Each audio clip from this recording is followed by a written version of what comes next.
Alors,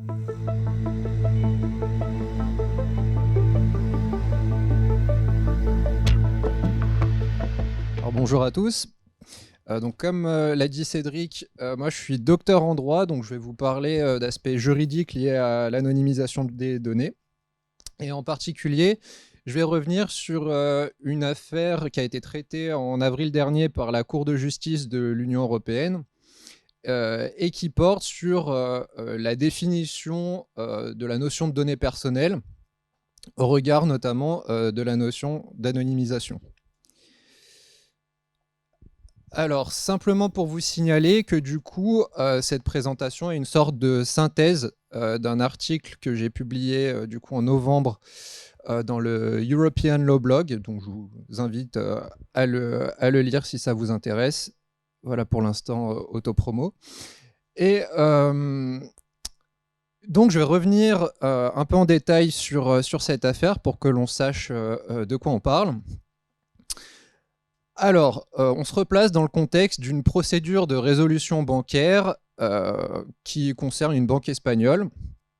Alors là, il n'y a rien à retenir, c'est simplement une procédure qui regarde l'union bancaire européenne, mais ce n'est pas ce dont on va parler aujourd'hui. Et donc, cette procédure de résolution est menée par une agence de l'Union européenne, le Conseil de résolution unique, CRU. Et donc, on a une procédure qui se passe en deux temps. Donc, le Conseil de résolution unique demande aux actionnaires et aux créanciers de la banque de se manifester auprès de lui. Ok. Donc ça, c'est la phase d'inscription des créanciers et actionnaires. Et dans un second temps, le Conseil de résolution unique demande à ses créanciers et actionnaires de remplir des questionnaires, de soumettre des commentaires sur la procédure. Et donc ça, c'est la phase d'analyse des commentaires. Donc jusque-là, vous allez me dire quel est le rapport avec les données personnelles.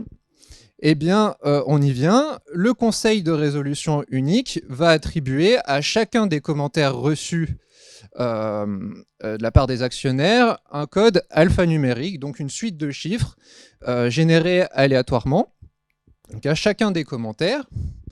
Et toujours au cours de ce processus d'analyse, le Conseil de résolution unique va transférer certains de ces commentaires, donc avec les codes alphanumériques, à une tierce partie, la boîte de conseil et d'audit Deloitte, j'ai appris qu'il fallait prononcer à l'anglo-saxonne, pour aider donc à mener à bien l'évaluation. Et donc, à la suite de ce transfert de données, les actionnaires, enfin certains des actionnaires, ils étaient 5, ont formé une plainte auprès du contrôleur européen à la protection des données, le CEPD, au motif qu'ils n'avaient pas été informés du transfert de leurs données personnelles, des commentaires pseudonymisés, vers une tierce partie, en l'occurrence Deloitte. Alors simplement un petit point procédural entre guillemets. Pourquoi le contrôleur européen à la protection des données a été saisi? Tout simplement parce que c'est un organe de l'Union européenne qui a pour mission notamment de contrôler les traitements de données réalisés par les institutions de l'Union, ce qui est le cas puisque, comme je vous l'ai dit, le CRU, c'est une agence de l'Union européenne. Ok. Et donc, le contrôleur européen à la protection des données adopte une décision contre le CRU. Et le CRU, donc, saisit la Cour de justice de l'Union, en l'occurrence le tribunal, donc c'est la juridiction de première instance, pour demander l'annulation de la décision du contrôleur européen à la protection des données.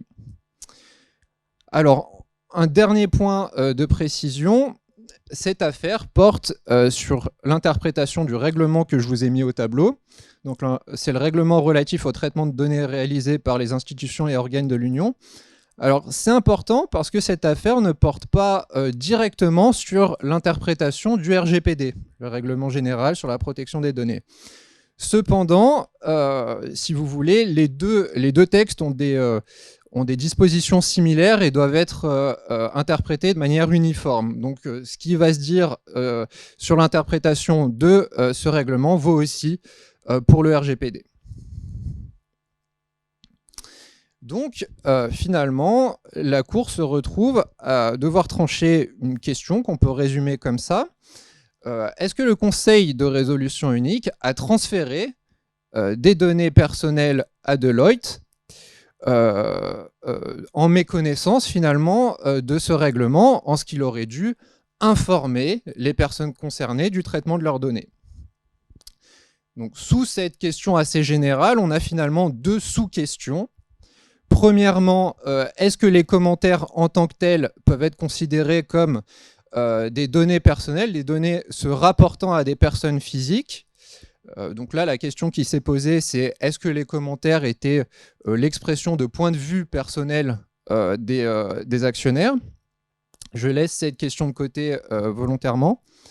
Et on va se concentrer sur la deuxième question. Donc, est-ce que ces commentaires se rapportent à des personnes physiques identifiées ou identifiables, sachant que les commentaires s'étaient vus attribuer un code alphanumérique.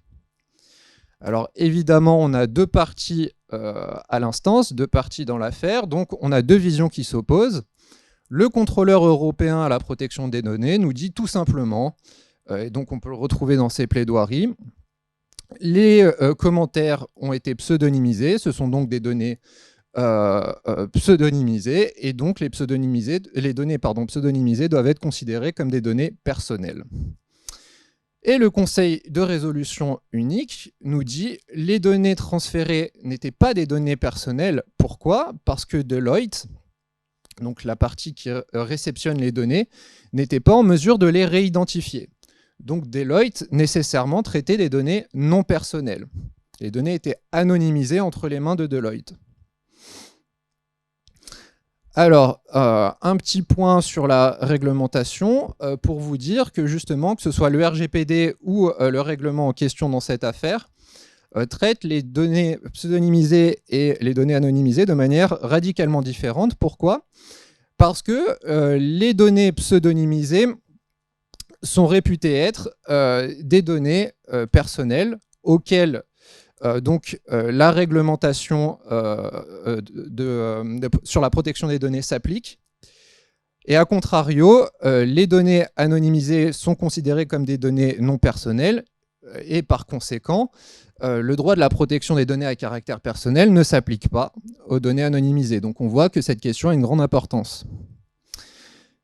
Et du coup, le tribunal tranche en faveur du Conseil de résolution unique en disant le contrôleur européen à la protection des données ne pouvait pas se contenter d'estimer que les données étaient pseudonymisées de manière abstraite.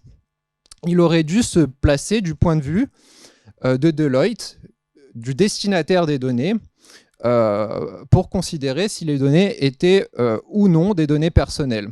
Okay.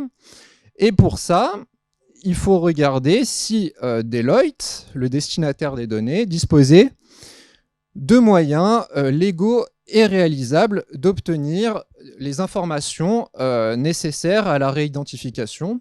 Donc ces informations, c'est tout simplement les informations recueillies par le Conseil de résolution unique lors de l'inscription des actionnaires avec la table de décodage, la base de données de décodage qui était toujours en la possession du Conseil de résolution unique. Alors, ça peut sembler étrange que la Cour, le tribunal, retienne une telle solution, mais en réalité, le tribunal fait simplement une application d'une décision plus ancienne, d'un arrêt de la Cour de justice de l'Union, toujours, de 2016, dans son arrêt Breyer. Je vous le cite et c'est important parce que c'est un peu l'arrêt de référence sur la définition des données à caractère personnel. Donc, je vais vous détailler un peu l'affaire. C'est posé la question dans cette affaire Breyer de savoir si une adresse IP dynamique pouvait être ou non considérée comme une donnée à caractère personnel. Alors, le contexte est le suivant. On a un certain nombre de sites internet qui sont gérés par les institutions fédérales allemandes. Et donc, ces sites internet recueillent les adresses IP des utilisateurs du site. Et un de ces utilisateurs, Patrick Breyer, qui a donné donc son nom à l'affaire, demande aux juridictions allemandes d'interdire à ces gestionnaires de sites de recueillir son adresse IP. Et donc, la Cour nous dit dans cet arrêt que finalement, les adresses IP en tant que telles ne permettent pas la réidentification des personnes, mais qu'il faut regarder si les gestionnaires de sites Internet ont des moyens de se procurer les informations supplémentaires nécessaires à la réidentification, autrement dit, les informations détenues par le fournisseur d'accès à Internet. Et la Cour finit par nous dire qu'en droit allemand, c'est possible. Pourquoi ? Parce qu'en cas de cyberattaque, notamment pour engager des poursuites en cas de cyberattaque, eh bien, le gestionnaire de site Internet peut se tourner vers les autorités compétentes qui vont ensuite demander aux fournisseurs d'accès à Internet les informations qui permettent de réidentifier la personne. Okay. Et donc là, je reviens en arrière dans notre affaire, le tribunal applique le même raisonnement en disant, en fait, il faut regarder si Deloitte a accès aux données réidentifiantes qui sont détenues par le Conseil de résolution unique. Donc, je vous ai parlé du statut en soi des données pseudonymisées en tant que données personnelles et des données anonymisées en tant que données non personnelles. Et donc, je vais vous détailler un petit peu ce qu'on entend par pseudonymisation et anonymisation, à tout le moins d'un point de vue juridique. Alors, en droit de la protection des données, on estime qu'une donnée est pseudonymisée lorsqu'il existe des informations supplémentaires qui permettent de réidentifier les données. On va prendre un exemple qui va être assez parlant. C'est l'exemple du chiffrement, dont Cédric va vous parler juste après. Lorsque des données sont chiffrées, les données en elles-mêmes ne vous disent pas grand-chose sur les personnes. Okay, on va avoir une suite de chiffres aléatoires ou de lettres, peu importe. Toujours est-il que les informations contenues en tant que telles vont être illisibles. En revanche, si vous disposez de la clé de déchiffrement, vous pouvez réidentifier les données. Donc cette clé de déchiffrement constitue les informations supplémentaires susceptibles de réidentifier. Donc c'est un mécanisme, le mécanisme de déidentification, de dépersonnalisation est en fait réversible dans le cas de la pseudonymisation, alors qu'au contraire, lorsqu'est en jeu un mécanisme d'anonymisation, eh bien normalement on ne peut pas faire machine arrière. La dépersonnalisation est irréversible et permanente, et ça c'est pas moi qui le dis, c'est donc le Working Party 29 qui est en fait l'ancêtre du Comité européen à la protection des données, qui est l'ensemble des autorités de protection des données de l'Union européenne. Et donc ce tribunal, la Cour de justice de l'Union européenne, est finalement au cœur, avec ces différentes décisions, d'un débat doctrinal, j'ai envie de vous dire, entre les tenants d'une approche objective des données personnelles et les tenants d'une approche relative. Donc autant vous dire que l'approche objective est celle défendue par le contrôleur européen à la protection des données. Donc tout simplement, pour les tenants d'une approche objective, les données pseudonymisées sont des données personnelles, car il existe des informations supplémentaires pouvant réidentifier les données, c'est ce que je viens de vous dire. Alors qu'à contrario, les données anonymisées sont des données qui ne peuvent pas être réidentifiées. Et pour voir si une donnée est réidentifiable, une personne qui va défendre l'approche objective va vous dire il suffit de constater l'existence de données supplémentaires, peu importe qui détient ces informations supplémentaires. Pour être caricatural, on va dire à partir du moment où une personne sur Terre peut réidentifier la donnée doit nécessairement être considérée comme une donnée personnelle. Okay, et donc, on voit qu'il y a une importance qui est donnée à la qualification intrinsèque de la donnée. comme personnelles ou non personnelles. A contrario, pour les défenseurs d'une approche relative, une donnée non personnelle, finalement, peu importe comment on l'appelle, donnée pseudonymisée ou non, c'est simplement une donnée qui est relative à une personne qui n'est pas identifiable. Okay. Et donc, pour ça, on doit se placer du point de vue de la personne qui détient la donnée et regarder si cette personne détient des moyens raisonnablement susceptibles d'être mis en œuvre pour réidentifier la personne. Et donc, on voit que finalement, la qualification de la donnée en elle-même est moins importante que le fait de savoir si la personne qui détient la donnée peut ou non la relier à une personne. Et donc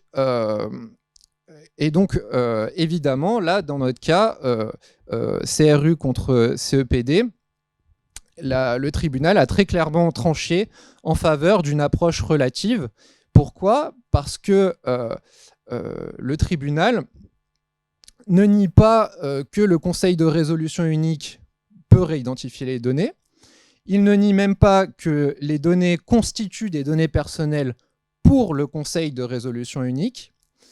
Et le tribunal nous dit simplement, ça ne suffit pas de faire ce constat pour estimer que Deloitte a traité des données personnelles. Il faut au contraire se placer du point de vue de Deloitte et voir si, pour Deloitte, ces données constituent des données personnelles. C'est pour ça qu'on parle d'approche relative, d'approche in concreto, voire d'approche subjective, parce qu'elle dépend de la personne dont on parle. Alors j'ai fait un petit ajout à ma présentation, car quelques jours après la parution de mon article, coïncidence, la Cour de justice de l'Union a renouvelé justement son approche relative dans cette affaire-là. Je vous passerai la prononciation pour des raisons évidentes. Mais il était question dans cette affaire, si vous voulez, de numéro d'identification des véhicules. Donc c'est un numéro unique qui est conféré à un véhicule. Et on a dans cette affaire un constructeur automobile de camions, en l'occurrence, qui refuse de mettre à disposition des réparateurs indépendants les numéros d'identification des véhicules au motif que ce seraient des données personnelles. Sauf que les réparateurs indépendants nous disent « Oui, mais nous, on a besoin de ces données pour faire notre job. » Et donc, le fait de ne pas nous les transférer, c'est une pratique anticoncurrentielle. Donc, c'était avant tout un contentieux lié au droit de la concurrence. Néanmoins, la Cour a été amenée à discuter de ce point, de savoir si les numéros d'identification des véhicules étaient ou non des données personnelles. Et la Cour nous dit la chose suivante. Elle nous dit, en soi, un numéro d'identification du véhicule, ça ne nous dit rien sur une personne. Néanmoins, donc c'est une donnée non personnelle. Néanmoins, cette donnée non personnelle peut devenir une donnée personnelle si on arrive à la lier à une personne particulière. Et donc, pour cela, il faut des informations supplémentaires. Et qui détient ces informations supplémentaires? C'est notamment les réparateurs indépendants lorsqu'ils détiennent la carte grise du véhicule. Pourquoi? Parce que sur la carte grise figure le numéro d'identification du véhicule, mais figure aussi d'autres informations identifiantes. Et dans ce cas précis, du coup, le numéro d'identification du véhicule peut être considéré comme une donnée personnelle. Alors, je vais conclure brièvement, enfin, conclure, c'est peut-être pas le terme, mais soulever un certain nombre de points problématiques justement que soulève cette approche relative. À mon sens, la Cour de justice de l'Union européenne, en adoptant cette approche relative, finalement, elle tend à brouiller la frontière, si vous voulez, entre données pseudonymisées et données anonymisées. Comme je vous l'ai dit, les données pseudonymisées sont celles pour lesquelles il existe des informations supplémentaires, tandis que les données anonymisées sont déidentifiées de manière permanente. Et pourtant, que nous dit la Cour? Elle nous dit que même dans le cas de données pseudonymisées, finalement, il faut regarder quand même au cas par cas si la personne qui la détient peut réidentifier. Et donc, du coup, si ce n'est pas le cas, ça revient à dire que c'est une donnée anonymisée. Donc, au final, ça brouille totalement la distinction entre les deux notions. Autrement dit, même une donnée pseudonymisée peut être considérée comme non personnelle. Donc ça va à l'encontre de la lettre, j'ai envie de vous dire, du RGPD. Et donc, en fait, ça crée toute une réaction en chaîne, en cascade. Pourquoi ? Parce que si les données sont considérées comme des données anonymisées et donc comme des données non personnelles, c'est un autre cadre juridique qui va s'appliquer. Okay ? Le droit de la protection des données ne s'appliquera plus et au contraire, c'est un autre règlement qui va prendre le relais et qui porte non pas, qui ne promeut pas une logique de protection, mais au contraire une logique de libre flux des données non personnelles. Donc attention, parce que si on considère une donnée personnelle comme finalement une donnée non personnelle, eh bien elle va pouvoir être librement échangée au sein de l'Union européenne et peut-être même au-delà, ce qui pose question. Et à mon sens, c'est aussi source d'insécurité juridique. Pourquoi ? Parce que si on se replace dans notre contexte, on voit bien que finalement on a une même donnée, le commentaire avec son code alphanumérique pour potentiellement deux cadres juridiques qui vont s'appliquer concomitamment. Pourquoi ? Parce que si les commentaires pseudonymisés sont des données personnelles entre les mains du Conseil de résolution unique, le Conseil de résolution unique devra appliquer le RGPD. Mais dans le même temps, ces mêmes commentaires sont des données non personnelles entre les mains de Deloitte. Donc potentiellement, Deloitte n'aura plus à appliquer le RGPD et pourra stocker ces données de manière indéfiniment, pourra les réutiliser pour des finalités potentiellement infinies, pourra pourquoi pas les transférer au-delà des frontières de l'Union, notamment dans des pays qui ne fournissent pas un niveau de protection équivalent à celui qui prévaut au sein de l'Union européenne. Donc on voit encore que ça crée toute une réaction, une suite de réactions en chaîne.